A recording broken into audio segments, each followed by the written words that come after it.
Okay, ladies and gentlemen, welcome to our class. Hanımlar ve cənablar, dərsimizə xoş gəlmisiniz. Now let's start our lesson, shall we? Dərsimizə başlayaq əziz dostlar. Getdik. Just a moment, I'm opening our book, English Vocabulary Use Pre-Intermediate and Intermediate Level, so we can explain the rules from here. If you ever have any question in your how to say during the listening process, you can always raise your hand and ask your questions. Əgər dinlədiyiniz müddətdə hər hansı bir sualınız olsa, əlinizi qaldıra bilərsiniz. Burada mənə bildiriş gəlir və oradan sualınızı verə bilərsiniz. Bir problem yoxdur. Let us go, my dear friends. Okay. In our last lesson, okay, kimsə əlini qaldırdı. Buyursun Ayşə. Biz bu ders essay yazmayacaqdıq. Ben 2 saatdir nə deyirəm gözəl qızım mən. Mən biraz çalışıldım ona görə. Ayşə, geniş izahı şeydə qrupa atacağam gözəl qızım. Okay. Let's go. Deməli, whether animals and insects bunu keçdik. Body and movement. Today we are talking about body and movement. Body and movement. Bədən və hərəkətlər. Okay, getdik. My dear friends, actually, it's very clear from the picture which part of the body is what. Əslində şəkildən kifayət qədər aydındır ki, bədənin hansı hissəsi necə adlanır. This is not something which needs a lot of explanation. Bu çox da izaha ehtiyac olmayan bir şeydir. But of course we will have something to explain here. Amma əlbəttə ki, bizim izah etməli olduğumuz bəzi şeylər də burada olacaq. Let's go. Parts of the body. Bədənin hissələri. Getdik. Nə deyir əziz dostlar? The outer part of the body is covered in skin. Deməli, burada outer sözünü görürsünüz. Outer nə deməkdir? Xarici hissə deməkdir əziz dostlar. Okay? Outer sözünün mənası xarici deməkdir. Bir də saniyə mən bunu window managementi niyə mən belə qurmamışam uşağı? Sonra da aha, əla gül kimi buradan da bir dənə bunu yox, bir dənə bunu bir dənə belə eləyək. Aha. The outer part of the body is covered in skin. Bədənin xarici hissəsi deyir dəri ilə örtülmüşdür. Deməli, outer ifadəsi nədir? Xarici deməkdir. Too much sun is bad for your skin. Sənin bədənin üçün həddindən artıq, sənin dərin üçün həddindən artıq günəş pisdir deyir əziz dostlar. Deməli, gəlin indi bədən hissələrinin səslənişlərinə diqqət edək və bəzi fərqliliklərə baxalım. Forehead, əziz dostlar. Forehead nə deməkdir? Alın deməkdir. Amma for sözü ingilis dilində for ümumiyyətcə təkcə alın üçün istifadə olunmur əziz dostlar. For sözünün mənası ön deməkdir. Front da buradan gəlib də əslində, yəni fikir versiniz, daxili fleksiya mövcuddur burada. Daha sonra forehead var, foretelling var ingilis dilində, öncədən demə, prediction mənasını verir, okay? Ümumiyyətcə, for gördünüzsə, ingilis dilində öncə mənasını verir əziz dostlar. Yəni qabaq, öncə, forehead, yəni alının, fikir versiniz, başın qabağı. Görürsünüz, tutaq ki, abituriyent test etdiyiniz yerdə bunun mürəkkəb isim olub olmamalı sizdən soruşulur. Bu mürəkkəb isimdir əziz dostlar. Okay? Cheek, yanaq, deməli, lips, dodaqlar. Dodaqlar adətən cəmdə istifadə olunur. Çünki bir dənə dodaq olmur. 2 dodaq olur, elə deyilmi? Düzdür, lip də ola bilər. Bu deməkdir ki, hər zaman cəm olan bir isimdir. Just be careful. But you will have to use it in plural most of the time. Danışığınızın çox hissəsində ona ən çox cəmdə istifadə edəcəksiniz. Chest, sinə deməkdir. Əziz dostlar, sinə sözü qadın və kişidə fərqlənir. Kişilərdə sinəyə chest, qadınlarda isə breast deyilir. Gördüyünüz kimi arasında fərq vardır. Waist, qurşağa deyilir əziz dostlar. O nənələrimiz belini şalını bağlayır. Ay Allah, böyrəklərimə soyuq oldu. Bax, o yer şeydir, waistdir. Deməli, bottom, omba deməkdir. Hip, buda deyilir əziz dostlar. Knee, dizə deyilir. K oxunmur burada. K-nın oxunmadığı digər hansı sözlər vardır? Night sözündə oxunmur, night sözündə oxunmur. Gəlin görən müəllim, night sözü bəs nə deməkdir? Night gecə demək deyilmi? Orada K mı var müəllim? Siz K-nı oxumursunuz orada. Gəlin görəyim burada Nicat Hoca nə demək istədi? Deməli, night sözünü burada görürsünüz əziz dostlar. Çox kiçik yazıldı, düzdür. Biraz böyütməyə çalışacağam. Aha, bəli. Night sözünü görürsünüz. Əziz dostlar, bax bu night sözü oxunuşda gecə mənasından tamamilə eyni cür oxunsa da, cəngavər deməkdir. Okey, demə, oxey nə idi? Okey, əziz dostlar. Deməli, cəngavər mənasını verir. Night cəngavər deməkdir. K-nın oxunmadığı sözlərdəndir. Daha hansıları var? Needy, ondan sonra night'dır. Ondan sonra knife'dır. Gördüyünüz kimi bir də nə var? Know sözü var. Elə deyil mi? I know. Əziz dostlar, bəzi tələbələrimiz know ilə now-nu səhv salırlar oxunuşda. Bir dənə diqqət edin. Baxın, bu oxunuşda o ilə oxunacaqdır. I know that you are wrong. I know. Fikir verirsiniz, o ilə oxunur kifayət qədər. Belə ağız dolusu o deyirsən, Britaniya ləhcəsindəsənsə xüsusilə. Amma bu isə now olaraq oxunacaqdır. Come here now. Now. Görürsünüz, əziz dostlar, burada bu tərzdə istifadə edə bilərsiniz. Bu sözləri də biraz böyüdürəm ki, daha yaxından görəsiniz. Daha sonra uncle, uncle deyil abi, diqqətli olun. Uncle yox, uncle əmi, dayı mənasını verir. Bu nədir? Ankle'dır. Ankle nədir? Əziz dostlar, topuğa deyilir gördüyünüz kimi. Bu ankle'dır. Okay? Diqqətli olun. Bəs daban nədir müəllim? Daban heel'dir əziz dostlar. Fikir verirsiniz. Hətta uzun daban, yəni uzun dabanlı bir şey geyinən qadınlara isə high heel deyirlər onlara. Yəni hündür dabanlı geyinənlər deyirlər əziz dostlar. Sonra toe nədir? Toe ayaq barmağı deməkdir. Fikir verin oxunuşa. Toe. Müəllim, barmaq axı finger demək idi. Xeyr, bəli, barmaq finger deməkdir. Amma finger əl barmağına deyilir. Ayaq barmağı nədir bəs? Ayaq barmağı toe olacaqdır. Buna diqqət eləyirsiniz. Thumb baş barmağa deyilir. Fikir verin, barmağın nə qədər fərqli açıqlamaları vardır. Ayaq barmağı toe, baş barmaq thumb, əl barmağı isə finger olaraq gedəcəkdir əziz dostlar. Wrist, fikir verin, W oxunmur. Wrist, biləyə deyilir əziz dostlar.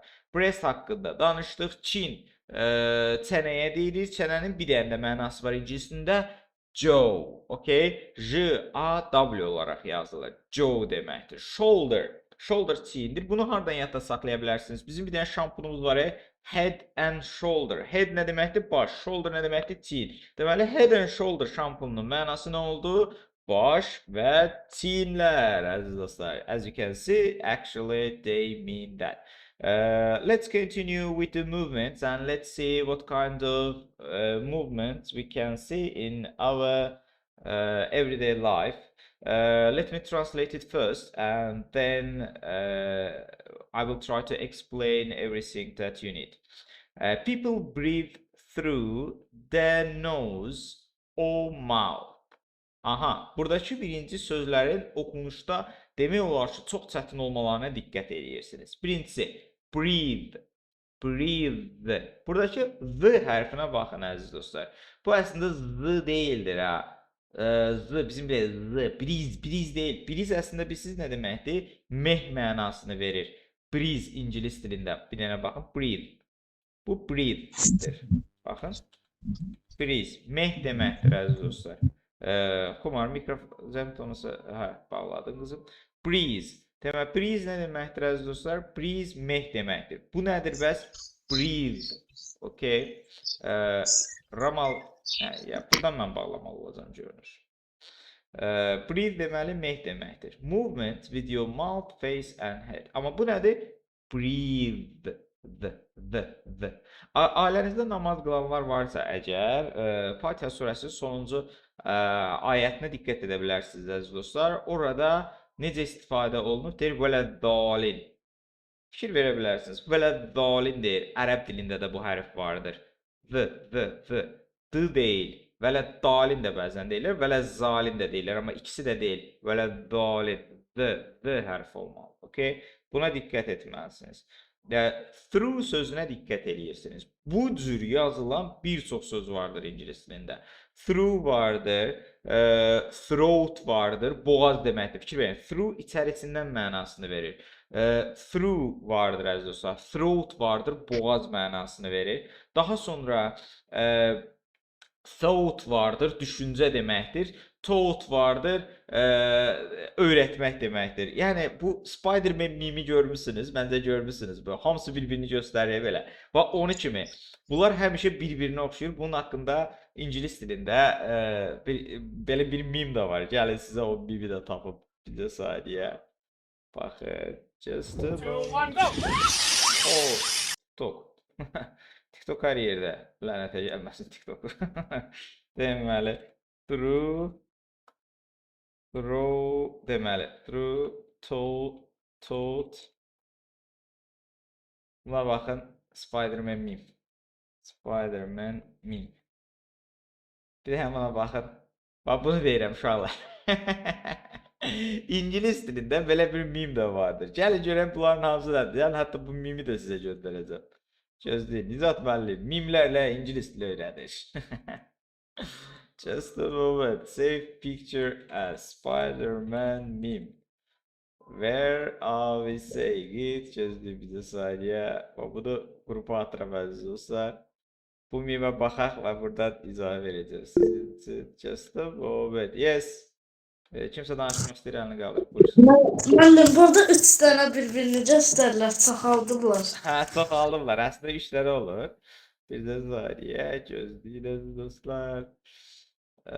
Deməli, fotoset document, downloaded. Okay. Baxın, ingilis dilində bu çox maraqlı bir mimdir. Nəyə görə? Çünki bir dənə diqqətlə baxın. Bu nə deməkdir? Birinci şeydir, asanınla başlayırıq. Throw. Bizim qaydasız feillər sırasında var idi. Bəlkə görəsiniz. Throw, through, thrown. Görmüsünüz onu əziz dostlar. Bu nədir? Tough. Tough deməkdir əslində bu əziz dostlar. Sərt mənasını verir əziz dostlar. Deməli, thought düşünmək deməkdir. Qaydasız feilin ikinci formasıdır. Through içərisindən mənasını verir. Thorough əhatəli deməkdir. Though baxmayaraq ki mənasını verir. Yəni çox maraqlı, fərqli ingilis dilində yəni belə deyim. Həqiqətən mim kimi bir necə deyim, xüsusi söz yığınağıdır onlar. Yəni mən açığı deyim. Bu yaşımda mən belə bəzən çaşıram. Abi bu necə yazılır? Hələ orada throat yoxdur. Throat boğaz deməkdir əziz dostlar. O da var hələ. Yəni t-hını yan-yana gördünüz bir şey. Through içərisindən deməkdir. Rus dilini bilənlər bilər. Çerez mənasını verir əziz dostlar. You breathe in and out about 12 to 15 times a minute. Fikir verin əziz dostlar. 12 to 15. Burada deməli diqqət edirsiniz nəyə? 12 əgər siz tray ilə yazılan hər hansı bir rəqəm görürsünüzsə, o zaman onu adətən 12 to 15. Məsəl üçün, qəbirdaşların üzərində tarix görə bilərik. 1918, 1973, deyək ki, belə bir insan həyatı. Onda bunu necə deyirik əziz dostlar? Biz deyirik ki, bunu 1918 to, aradakı treyin fikir verirsiniz, to olaraq oxuyuram. To 1973. 1918-dən 1973-cü ilə qədər gördü. Allah rəhmət eləsin. Demək, uzaqdan gələn yaxın. Neydi də o vereyim. Deyir ki, insanlar nəfəs alır və verirlər 12-15 dəfə bir dəqiqə ərzində. Sonra gəlin görəyim, burada başqa necə, hansı ifadələr var və bəzi tələbələrimizin çaşbaş düşdüyü bəzi ifadələri burada göstərəcəm. Smile'dır, laugh'dır, bunların arasındakı fərqlər nədir? Nə deyir əziz dostlar? People smile when they are happy. İnsanlar xoşbəxt olanda gülümsəyirlər deyir əziz dostlar. Smile. Gülümsəmək deməkdir. Smile. Nə qəşəng bir hadisə baş verdi. Gülümsəyirsən, xoş əhval-ruhiyyədir. And sometimes smile at people to be polite. Və bəzən insanlara xoş davranmaq üçün gülümsəyirlər. Deməli, smile at kiməsə gülümsəmək deməkdir. Biri gəlir, tutaq ki, nə bilim, kimsə gəldi, bir də həmin insana gülümsəyirsən, bu nə olur? Smilet olur, xoş bir şeydir. Amma Azərbaycanda cəmiyyət içərisində elə qabağında gedənə gülümsəməyin, vallah dəli deyərlər. Sonra davam edirik əziz dostlar. Bəs laf nədir? Lafın arasındakı lafın fərqi nədir? Laf əziz dostlar uca səslə gülməkdir və burada siz sanki həmin insanı məsxərəyə qoyursunuz kimi olur. Nədir? İnsan deyir ki, smile at people to be polite. Deyir, nəzakətli olmaq üçün insanlara gülümsəyirlər. People laugh at things which are funny. İnsanlar deyir, gülməli olan şeylərə deyir, gülürlər. Məsəl üçün, bu siz necədir? Kinoya baxırsan, kinoda maraqlı bir şey olur, ona gülürsən. Gülürsən. Bax, bu laugh atdır, əziz dostlar. Sonra, people sometimes cry. Məsələn, bir insana smile etlə laugh at arasında fərq var. Sən desən ki, I laughed at him. Mən ona güldüm. O demək ki, o ağzı üstə yerə yapışdı, mən ona güldüm. Bu nə idi? Amma biri də var, I smiled at him. O nə deməkdir? Yəni, xoş bir gülümsəməklə gülümsəmirsən. Fikir versiniz, laugh at the smile at arasında kifayət qədər məna fərqi vardır. Gəncədə davaya kimi gəlib çıxa biləcək söhbətdir. Getdik. People sometimes cry if they are very unhappy. İnsanlar ağlayırlar əgər onlar xoşbəxt deyillərsə. Cry sözünün müxtəlif mənaları vardır əziz dostlar. Cry sözünü biz nə olaraq bilirik? Ağlamaq olaraq bilirik, elə deyilmi? Cry sözünü bir də əlavə biz nə kimi bilirik əziz dostlar? Cry sözünü bir də qışqırmaq olaraq da bilirik. Bəli, əgər ağrıdan siz cry edirsinizsə, bu qışqırmaq deməkdir, okey? Sonra, or receive bad news və yaxud da pis xəbər alanda onlar ağlayırlar. Burada ağlamaq mənasını verib də əziz dostlar. Shout nədir? Shoutla crying arasındakı fərq nədir? Məsəl üçün, buradan kimsə əlini qaldırsın demək olsa, shoutla crying arasındakı mən fərqi izah etməyə çalışdım. Biraz ingiliscim zəifdir ona görə. Can somebody explain me what is the difference between cry and shout when it comes to the meaning qışqırmaq? Ramal Əlizadə, please do so. Okay, Ceyhunə, okay, Yusuf. Müəllim, cry nəsə belə siz demişdiniz da incə. Shout amma isə nəsə qorxulu bir şey görəndə o shout sayılır. Yox, deyil. Tam olaraq deyil. Başqa izah vermək istəyən var? Shout. Uşaqlar, deməli, shout nədir? Shout adətən qəzəbli qışqırmaqdan bəhs edir. Shout. I shouted at him. Mən ona qışqırdım. Səni yaramaz, neynəmisən? Shout odur əziz dostlar. Cry və yaxud da scream isə, nə bilim, məni kimi hörümçək gördünüz, qışqırdınız. Bu arada hörümçək fobiyam var. Deməli, onda nədir? Onda siz cry demirsiniz orada. Onda shout demirsiniz, cry deyirsiniz. Okay? Və yaxud da scream deyirsiniz. Ən çox belə qorxudan qışqırmaq. İlahi pərverdigarə. O nədir? O screamdir əziz dostlar. Davam edirik. Buranı dedik. People in some countries nod their head. Deməli, nod nə deməkdir? Nod, bax bu noddur. Görürsünüz, başını aşağı, yuxarı yerləməyə deyilir əziz dostlar. To mean yes and shake their heads for no. Deməli, insanlar hə deməkdən ötəri başını aşağı, yuxarı yerləyəndə buna nod deyilir əziz dostlar. Başlarını yox mənasında yerləyirlərsə, buna isə əziz dostlar shake their heads. Okay. My dear friends, I'm asking a question in English. If somebody wants, they can answer it in English, but first they have to raise their hands, okay? Let's make the lesson a little bit more interesting. Okay, just do you remember any situation in which you were very, very afraid and you just screamed, shouted, or maybe screamed? Okay, Güler, please. So I have like spider phobia as well. Okay, sorry, but your microphone is abysmal. Are you connecting to our lesson with your I don't know, refrigerator or something? Why? Ne oldu? Why your microphone is so bad? I'm trying to make out what you are saying, but unfortunately it's very hard. Can you start from the beginning, please? I will try harder. Okay. Actually, I joined from computer, but today I joined from tablet, maybe because of that. Yes, because of that. Yeah. And, Refrigerator would be the better choice, I think. Okay, continue. okay, so I was alone at home and I saw really so big spider in my room, Okay. and I was just scrolling into social media, and each time when I see spider, I just scream like that, Dad, come on and pick it from there. And I was alone, so I just screamed, shouted, and my grandparents just come. They saw that something happened with me.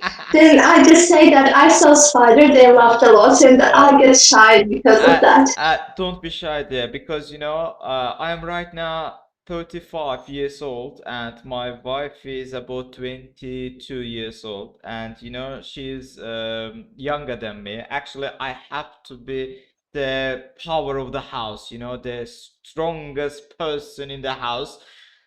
But when I see a spider, I do the same thing that you do in my family. Oh, If you think that it will go away when you grow up, it won't. Okay, it will go. okay. It will become even stronger. I hope it will not be the same for you. Let's But get. unfortunately, sorry for interrupting, my brother always bully for me because of that. He is younger than me and he always say that I am younger than you, but you are afraid of spiders, come on. Yes, we have the same problem in our house. Don't worry. Let's continue, my dear friends. Okay, shake the hands to say no. Okay, people often yawn. Yawn nedir? Okay, I hope I explained it. Əsnəmək. Esnemek, yes, of course. Thank you for fixing it. Esnemek mənasını verir. People often yawn when they are tired and sometimes when they are bored.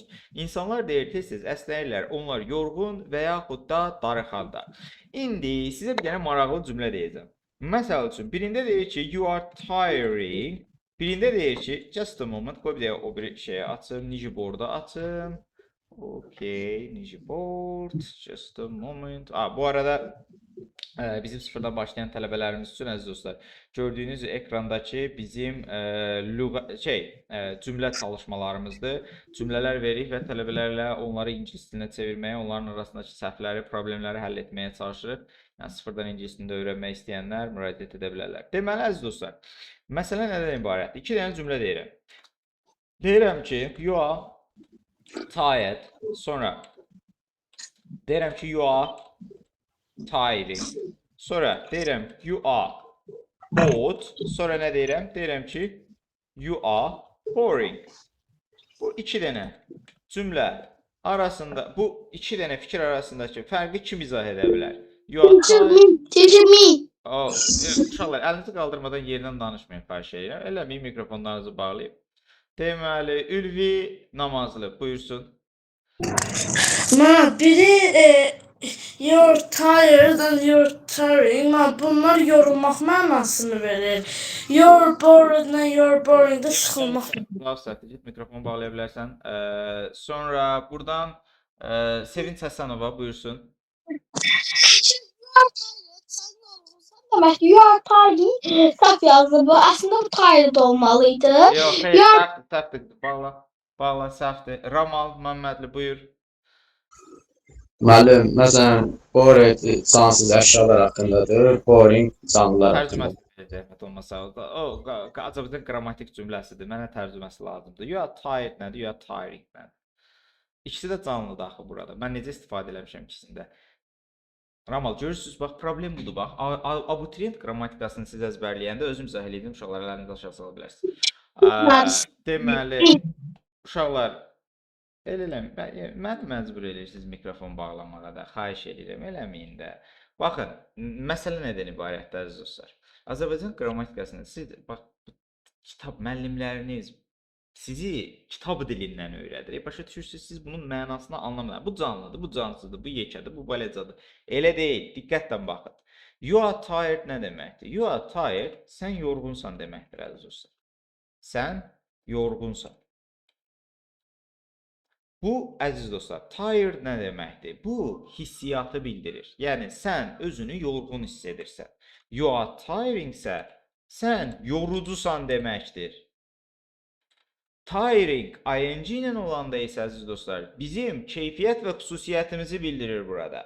You are tiring, sən yorucu insansan. Yəni, düşünün ki, oğlanlara deyirəm xüsusilə, bir xanımla oturmuşsunuz, belə də indi zavanda kalbiniz cıbıl-cıbıl və indi qısa kompliment eləmək istəyirsiniz, deyirsiniz ki, you are tiring, yəni you are tired yerinə you are tiring desəniz batdınız. Yəni getdiniz uşaqlar. Yəni aləm dəydi bir-birinə.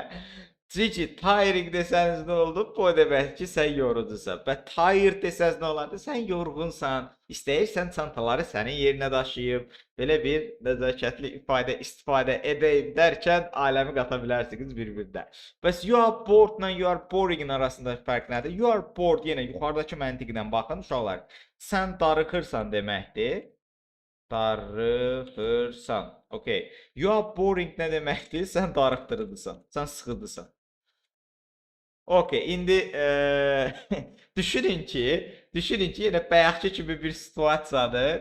Gənclər, yeni yetmələr, kalbiniz cıvıl-cıvıl. Getmişsiniz bir, nə bilim, indi şəhərdə gəzdiyiniz yerdə xanıma deyirsiniz ki, nədir onun adı? Are you boring? Yəni, durum are you bored demək istəyirsən, sən sıxılırsan, yəni, nə bilim, kinoya gedər, restorana gedər, o yerə nə deyirsən, are you boring, sən sıxıdısan, onda bir də çantanı görə yəsiniz ki, gəldi. Ehtiyatlı olun, okey? Diqqətli olun bu barədə. Gəlin, davam edirik, okey. Növbəti, sonra, bizə saniyə, gördüyünüz kimi, burada tired'dən tiring'i izah etdik, əla. İstəsiniz bunu bir dəqiqə, mən sizin üçün lab qrupa da atın bunu. Just a moment. Okay, WhatsApp-a açaq qrupa ataq, çünki bəzi şagirdlərimiz də bu canlı cansız məsələsini unudun əziz dostlar. Canlı cansız məsələsini o tərzdə yadda saxlamayın, please, xahiş edirəm. Həqiqətən də robotik öyrənməyin bu dili. Anlayaraq öyrənin. Okay. Shake hands with someone. Əlini kiminləsə sıxmaq. Yəni sağ ol, bəli, nətər olayım. Belə, gördüyünüz kimi. Kimləsə əl sıxışmaq mənasını verir. Fold your arms. Gördüyünüz kimi əlini qoynunda bağlamağa deyilir. Comb your hair. Comb'dur ha o. Comb deyil. Bu yoxdur orada. Comb your hair vardır əziz dostlar. Saçını daramaq. Wave to somebody. Sağ ol. Wave to somebody. Blow your nose şəkildə görürsünüz. Bu da göstərən deyiləm. Okay. My dear friends, if you have any question from this unit, you can ask. If you don't have any question, then we can move on to the next unit. Əziz dostlar, bu unitdə nəsə bir sualınız varsa, əlinizi qaldırıb buyurun verə bilərsiniz. Əgər yoxdursa, növbəti unitə keçək. Okay. Görürəm, unitdən sual yoxdur. Let's move on then. Gəlin, davam edək. Bu uniti böyük ehtimalla 2 dəfəyə keçəcək. Çünki bu unit... Buyurun, Ülvi. Müəllim, tamla finger'ın fərqi nə idi yadımdan çıxdı? Tam baş barmaqdır, finger əl barmaqlarının digərləri. Soldan. Buyur, bağlaya bilərsən, git. Describing appearance. Appearance nə demək? Appearance müxtəlif mənalar ola bilər. Appear, peyda olmaq mənasında verir. Appearance, peyda olma mənasında verir. Birdən-birə belə peyda oldu. Bu appear-dan da ola bilər. Əziz dostlar, appearance eyni zamanda xarici görünüşə də deyilir. Describing appearance nədir? Xarici görünüşü təsvir etməkdir, əziz dostlar. Getdik.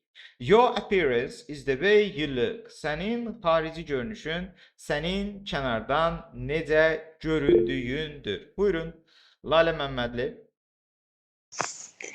Müəllim, bugündən mən qoşulmuşam.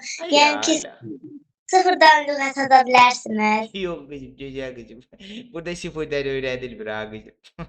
Əfsuslar olsun ki. Sıfırdan gruplarımız var, ora qoşula bilərsən daha sonra.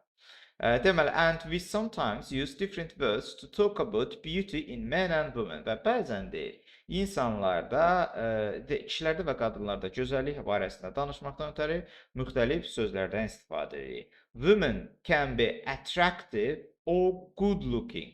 Deməli, qadınları təsvir etmək üçün əziz dostlar, attractive, cəlb edici və yaxud da good looking, gözəl, görkəmli sözlərindən istifadə edə bilərik. And we often use pretty to describe a girl. Və biz adətən bir qızı təsvir etməkdən ötəri pretty sözündən istifadə edirik. Əziz dostlar, bu girl deyil ha, girl, girl, girl deyil, girl, okay, girl, fikir verirsiniz, girl. Deməli, və Britan və Amerikan ləhcəsinə uyğun olaraq fərqlənir. Britan ləhcəsində girl, r-nı demək olar ki, demirik. Amma Amerikan ləhcəsi biraz orada r-nı vururlar. Girl, girl, boğazında qurbağa qalır. Deməli, sonra pretty nədir? Uşaqlar, pretty daha incə gözəlliyə deyilir, şirin gözəlliyə deyilir. Okay, she's very pretty. O çox şirin gözəldir, masumanə gözəllik, incə gözəllik. Attractive cəlb edicidir, good looking də gözəl görkəmli deməkdir. Amma pretty daha masumanə, şirin gözəlliyə deyilir. Okay, we use beautiful or gorgeous, oxunuşa diqqət, gorgeous for women who are very attractive. Deyir ki, həddindən artıq cazibədar insanlar, qadınlar üçün gorgeous. Necə deyirlər Azərbaycan dilində? Möhtəşəm deyə bilərik biz buna.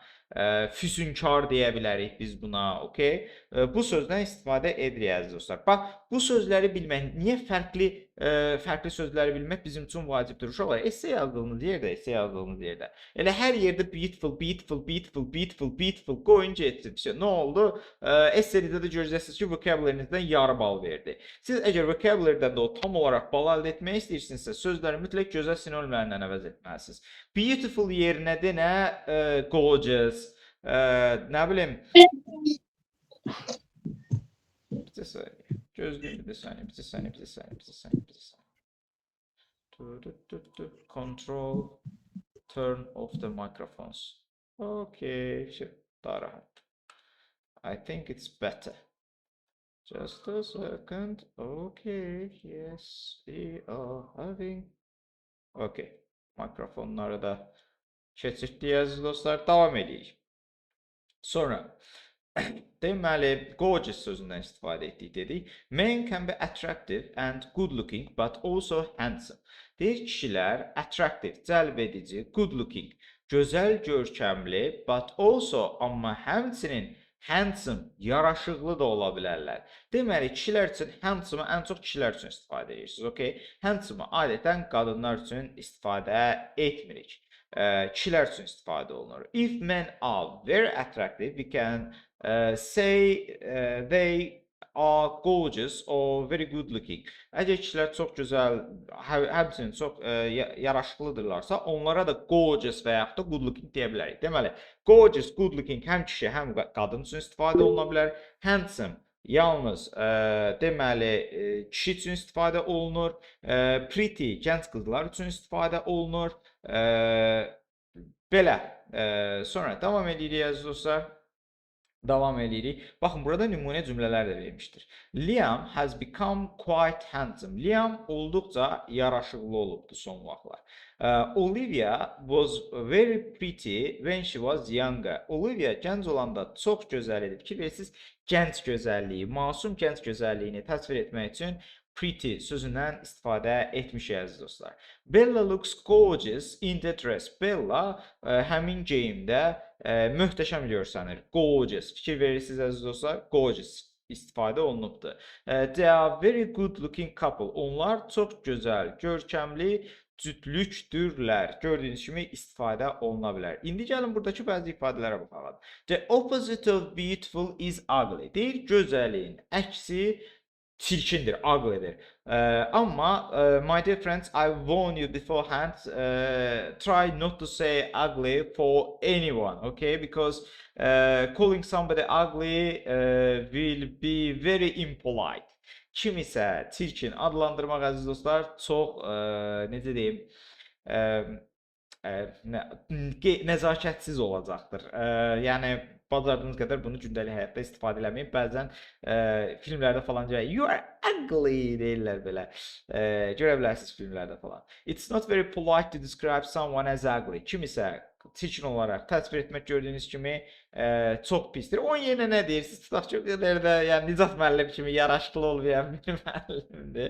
Nə deyirsiniz? Deyirsiniz ki, Nicat müəllimə ugly demək yerinə nə deyirsiniz? Deyirsiniz ki, he is ordinary. Okay? He is ordinary. Yəni sıradandır da, yəni sıravidir. Yəni xətrinə dəyməyin də bu Nicat müəllimin də.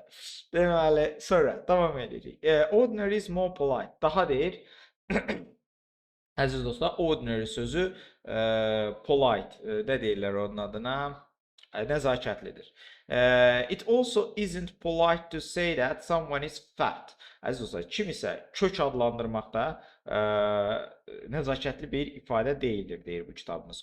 Overweight is more polite. Overweight deyirsiniz, artıq çəkili deyirsiniz əziz dostlar. Artıq çəkili bizdə daha nəzakətli bir ifadədir əziz dostlar. Daha sonra size, ölçülər barəsində danışırıq. Gördüyünüz kimi bura diqqət edin. Çox gözəl ifadələrimiz var və burada sifətlər çox istifadə olunubdur. Diqqətli olun. Yenə də deyirəm. Bu sifətlər, bu sözlər sizin essay yazımınızda da çox kömək edəcəkdir. Bunları öyrənməyə cəhd edin mütləq şəkildə. We can talk about a person's height. Biz bir insanın boyu haqqında danışa bilərik. How tall or short they are. Onlar nə qədər uzundurlar və yaxud da qısadırlar. Baxın, high hündür deməkdir. Height isə əziz dostlar boy mənasındadır. Bəs müəllim, tall sözü var, high sözü var. Bunlar arasındakı fərq nədən ibarətdir və insanlar üçün necə istifadə olunur? Bax da yadda saxlayın. Horizontal, dik bir, deyək ki, insan, bina, ağac, hər hansı bir cisim üçün istifadə edəndə siz burada adətən tall sözündən istifadə edirsiniz. My brother is tall. Mənim qardaşım hündürdür. Siz burada high sözündən istifadə eləmirsiniz. Okay? My brother is tall deyirsiniz. Mənim qardaşım hündürdür deyirsiniz. Bəs yaxşı necə istifadə edəcəksiniz əziz dostlar? High necə istifadə edəcəksiniz? High sözü adətən ya yüksəkdə mənasını verir, ya da ki dağ üçün və yaxud da vertikal şəkildə, bir dəqiqə səhv dedim mən. Horizontal belədir, vertikal belədir. Vertikal düz şeylərdən ötəri tall istifadə edirsiniz. Biraz hündür, dağ kimi, biraz horizontal high yerlərdən ötəri isə high istifadə edirsiniz əziz dostlar. Buna diqqət edirsiniz. İnsanlar, belə yadda saxlayın, daha belə qısaldılmış forması. İnsanlar, ağaclar, ondan sonra binalar talldan istifadə edir. The building is tall, that person is tall, ondan sonra that's the tall tree. O hündür bir ağacdır. Okay. Davam edirik. Sonra nə dedik burada? 1 kilogram harda qalmışdı? Hə. And the weight. Weight nədir? Çəki deməkdir əziz dostlar. Weigh çəkiyə gəlmək. Weight çəki deməkdir. Diqqətli olun. I am roughly, approximately, about. Hər 3 dənə sözdə əziz dostlar bizdə istifadə oluna bilər təxminən mənasında. Roughly, approximately, about. Okay? Hər 3 dənə sözdə təxminən mənasında istifadə oluna bilər. I am roughly 1 meter 80. Mən təxminən 1 metr 80 santimetrəm. I am roughly 1 meter 80. Burada 1 meter 80 tall da deyə bilərsiniz gördüyünüz kimi, amma deməyə də bilərsiniz. Bir problem yoxdur. Seçim sizindir əziz dostlar. I weigh, fikir verin. Mənim çəkim neçədir yerinə, bizdə mənim çəkim falan qədərdir deyirik, amma ingilislər necə deyir? Mən çəkiyə gəlirəm deyir əziz dostlar. Nə deyir? I weigh just under 80 kilograms. Mən sadəcə 70 yox 80 kiloqramın altında çəkiyə gəlirəm mənası. Where fikir verin, feil olaraq istifadə olunubdur. Əgər biraz qrammatikamız varsa əziz dostlar, bunu present simple-ın feili olaraq görə bilərik. Fikir verirsiniz, feilin birinci formasında istifadə olunubdur özdə ay olduğuna görə. Məsələn, she olsa necə olardı? She weighs olardı əziz dostlar. She weighs filan qədər kiloqram olardı. Filan qədər də Azərbaycan dilindədir. Okay. Sonra davam edirik. If someone is not tall or short, əgər kimsə hündür və yaxud da qısa deyilsə, you can describe them as medium height. Sən həmin insanı orta boylu olaraq təsvir edə bilərsən. Medium height. For example, if somebody asks you that how tall are you, you say that I am medium height. Sən nə qədər hündürsən bir insan sizdən soruşanda əziz dostlar, siz nə deyirsiniz? Mən orta boyluyam. I am medium height. Fikir verirsiniz. Gündəlik həyatda da istifadə edə bilərsiniz. Essay yazanda da istifadə edə bilərsiniz. Və yaxud da danışığınızı zənginləşdirmək üçün də istifadə edə bilərsiniz. Davam edirik. If a person is very similar to most of the people in height and weight, you can say they are average. Əgər bir insan deyir əziz dostlar, əksər insanlara ölçü və çəki cəhətdən çox oxşardırsa, biz həmin insanları average olaraq təsvir edirik. Average nə deməkdir əziz dostlar? Average ortalama mənasını verir. Yəni average, həmin insan average, ortalama bir insandır həmin insan. For example, my dear friends, I can say that I am ordinary. Okay, it was the synonym of ugly. I am ordinary. Actually, it's not synonym of ugly. Ordinary sıravi deməkdir, sıradan deməkdir. Okay, diqqətli olun. But we are using it instead of ugly, okay? I am ordinary and I am average. Mən ordinary, yəni görkəm cəhətdən sıraviyəm, tamam da ugly deməyəm burada. Bir də nə deyirik? Average deyirik. Bir də çəki və boy cəhətdən də ortalamayam. How tall is Hannah? Hannah nə qədər hündürdür? Bir insan boyunu soruşanda necə soruşurmuşuq deməli? How tall-la, okay?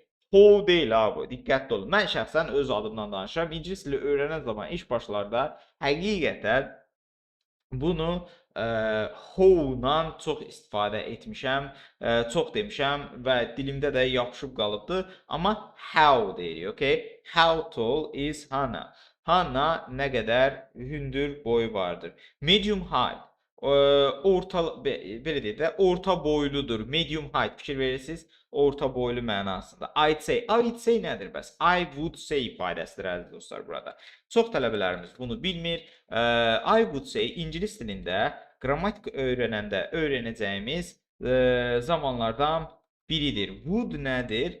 Would keçmişə nəzərən gələcək zamandır və belə ifadələr zamanı deyərdim kimi səslənir əziz dostlar. I would say. Yəni mən deyərdim ki, o orta boyludur, ortalama görmüşlüdür mənasında istifadə olubdur əziz dostlar. Is Marco quite big? Marco olduqca böyükdür. No, about average. Yox. Təxminən sıravidir, belə deyək. Yadınızda average nə kimi istifadə olunurdu? Average boy və çəki cəhətdən ortalama insan üçün istifadə etdiyimiz necə deyim, söz idi. Və burada diqqət edirsiniz. Saç rənglərində sizin diqqətinizə çatdıracağım çox maraqlı bir məqam vardır əziz dostlar. Blond və F arasında fərq vardır. Diqqətli olun. F sözünün ümumiyyətlə ingilis dilində müxtəlif mənası var. F sözü ingilis dilində həm ədalətli deməkdir. Bir saniyə. Just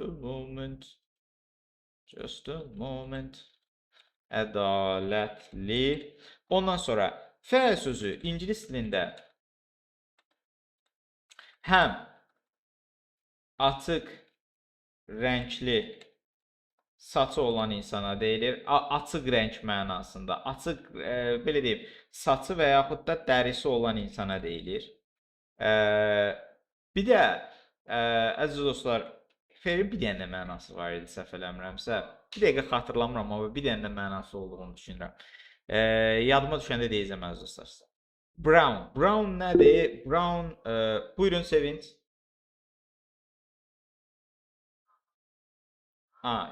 Mikrofonu açmağa icazə verməmişəm. Gözlə bir dəqiqə Sevinç.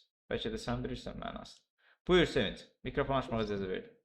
Orada Peri masal kim demedi? Fairy tale. Yo o fairy'dir. Yo. O fairy'dir. O dediğin tamamen farklıdır. Y'sı var onun sonunda. Brown. Brown əziz dostlar qəhvəyi deməkdir. Dark. Darkla black arasında fərq var. Diqqətli olun, bunlar eyni şey deyillər. Dark nə deməkdir? Dark tünd deməkdir əziz dostlar. Yəni burada hər bir rəngin dark ola bilər. Amma hər bir rəng black deyildir. Black özü özlüyündə bir rəngdir. Dark isə əziz dostlar tünd mənasını vermişdir. Okay?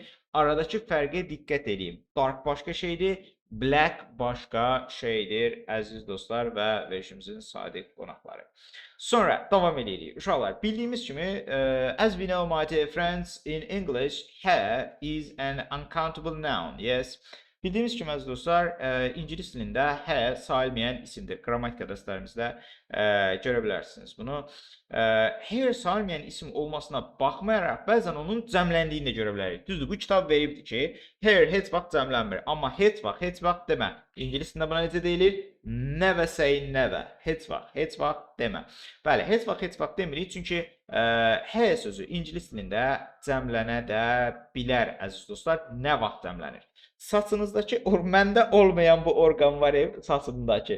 Deməli, bax bu orqan haqqında danışsaq, biz buna hə deyirik və heç vaxt onu cəmləndirmirik əziz dostlar. Yəni has olmur burada. Okay? Çünki başımızdakı orqan haqqında danışırıq. Amma əgər tutaq ki, deyə saçımdan bir-iki dənə tük düşübdü kitabın arasına. Mən deyirəm ki, you have a few hairs here. Sənin burada bir neçə tükün var. Tük mənasını verəndə hair cəmlənə bilər əziz dostlar. Amma saç orqanı mənasını verəndə cəmlənməyəcəkdir. It depends on the context of the sentence. Okay? Cümlənin sentensinin Azərbaycan yanından çıxdı. Cümlənin mənasından asılıdır. Davam edirik. Sonra burada nədir? Saç gördüyünüz kimi əziz dostlar, burada saçların, ümumiyyətlə bu sadəcə saçlara aid deyildir. Bu sifətləri yaxşı öyrənin. Çünki gündəlik həyatda istifadə edə bilərsiniz. Straight nə deməkdir? Straight düz deməkdir, birbaşa deməkdir. Straight düz saç mənasında versə də sadəcə saç üçün istifadə olunmur. Straight away ifadəsi vardır ingiliscəsində əziz dostlar. Birbaşa. Məsələn, you have to go to the director's room straight away. Sən dərhal rejissorun otağına getməlisən. Director rejissor deməkdir bu arada. Bizim dildə direktor deyil. Director's room straight away. Straight away. Fikir verirsiniz, dərhal mənasını verir əziz dostlar. Birbaşa mənasını verir. Wavy nə deməkdir? Wavy dalğalı mənasını verir əziz dostlar.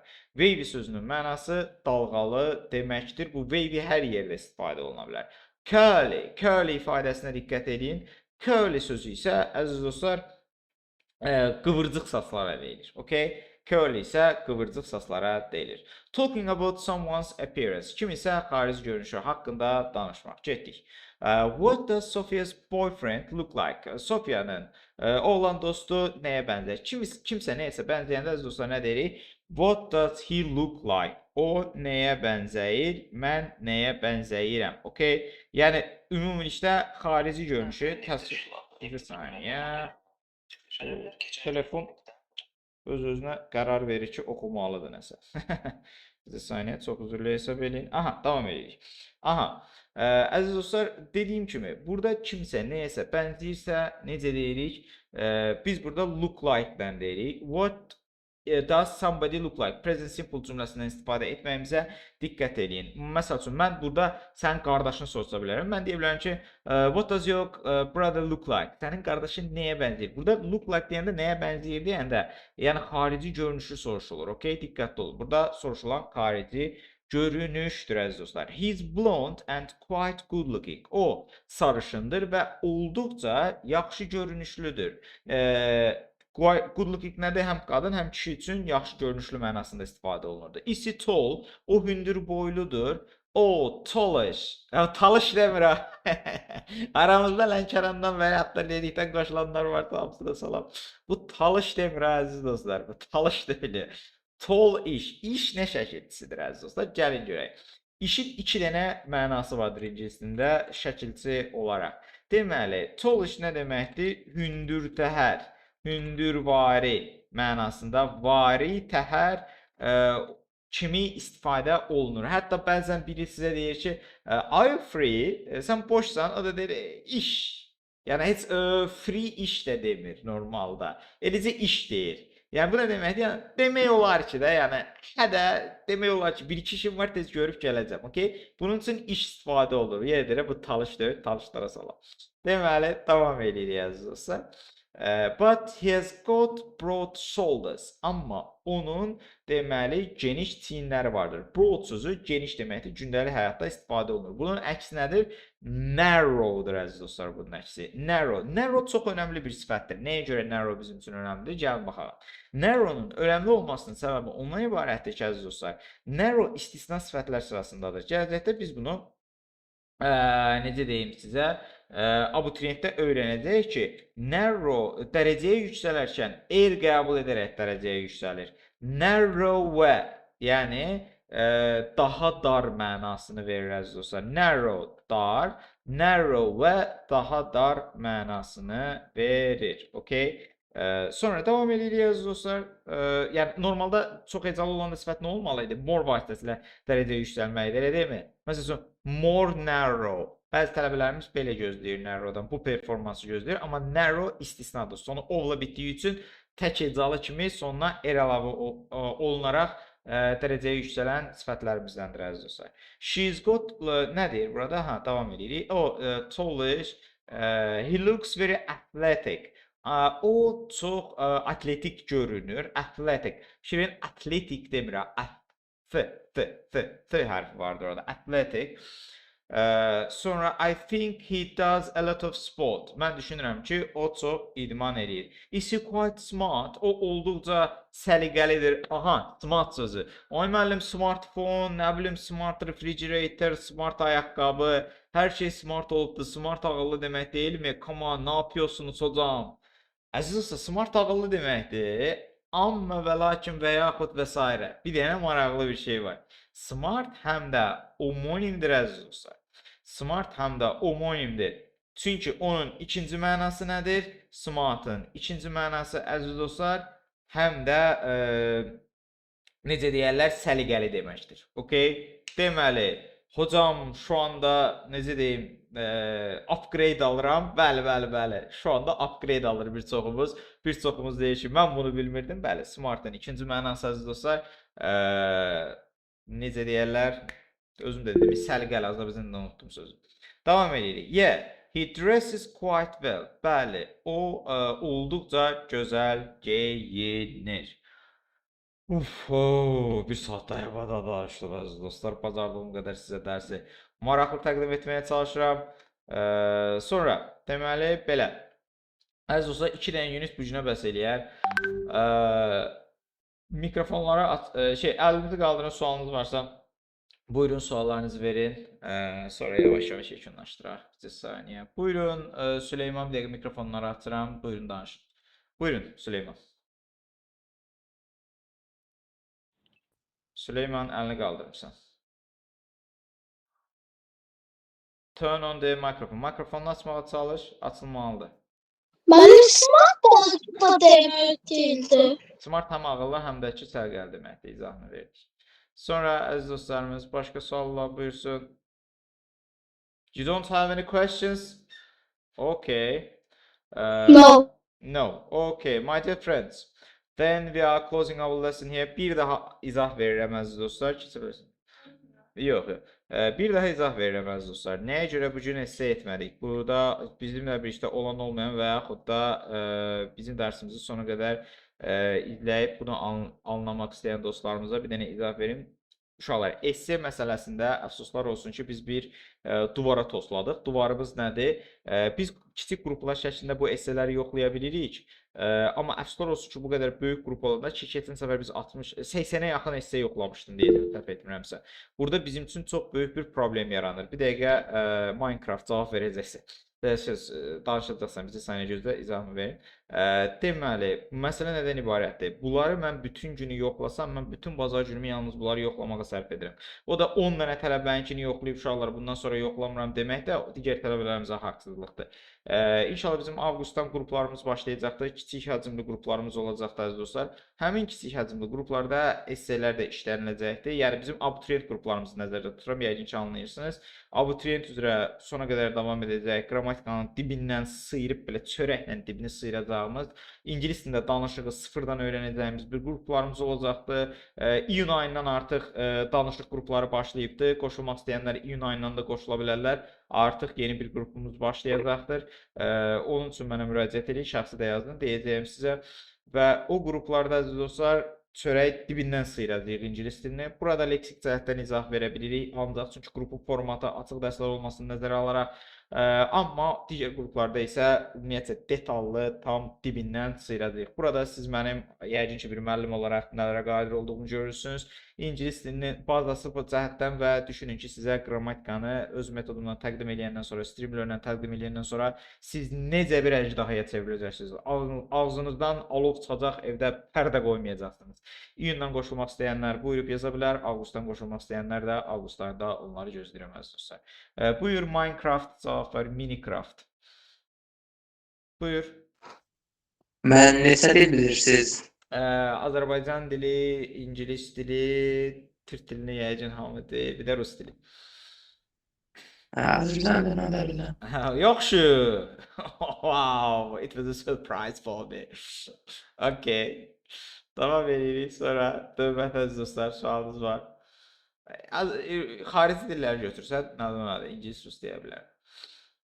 Azərbaycan su kifayətdir yəqin ki. Okay, if you don't have any questions, my dear, then I have to close our lesson here. Then see you next time, okay? Take care of yourself. Bu arada ola bilsin ki, həftədə 3 dəfəyə keçdik. Dəqiq deyil, amma ola bilsin. Ola bilsin. Sağ olun əziz dostlar. Sağ olun. Goodbye, teacher. Goodbye, everybody. Goodbye, teacher. Goodbye. See you. See you. Goodbye, teacher. Goodbye. See you.